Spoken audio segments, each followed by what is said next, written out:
Hi, I'm Jerry Klinkowitz from Cedar Falls, Iowa. I'm a friend of Cedar Rock, which is the support group for supporting the Frank Lloyd Wright Walter House in Quasqueton, Iowa.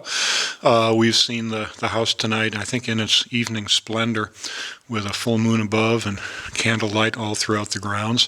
It shows off the house as it was really lived in by the Walters.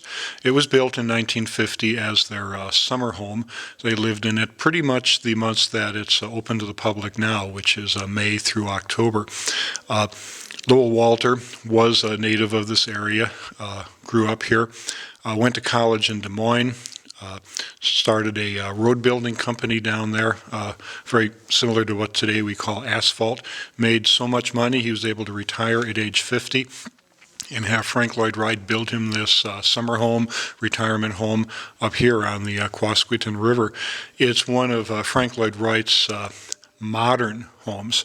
Frank Lloyd Wright was building homes from 1891 on. His early clients were very wealthy people, and their homes in the Chicago area were, I would call them today, palaces. The Walter home, however, is essentially a modest home. It's a three-bedroom ranch, as any American would have hoped to buy in the 1950s. Frank Lloyd Wright called these Usonian homes. He didn't like the term America. He said, we are the United States of America, and Usonia was his abbreviation for that.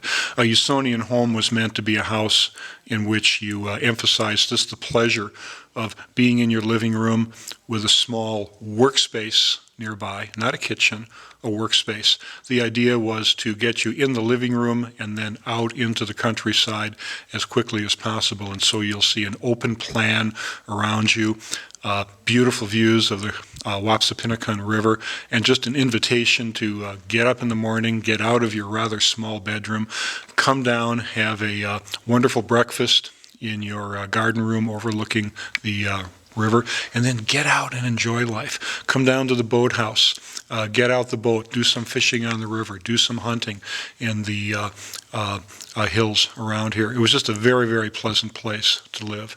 Up above the house are 10 acres of grounds with a council fire, a circular area paved in building stones where they would have pig roasts, they would have bonfires at night, and the Walters would invite all their friends from the farms and from Quasqueton and would have a wonderful social life. And so the house really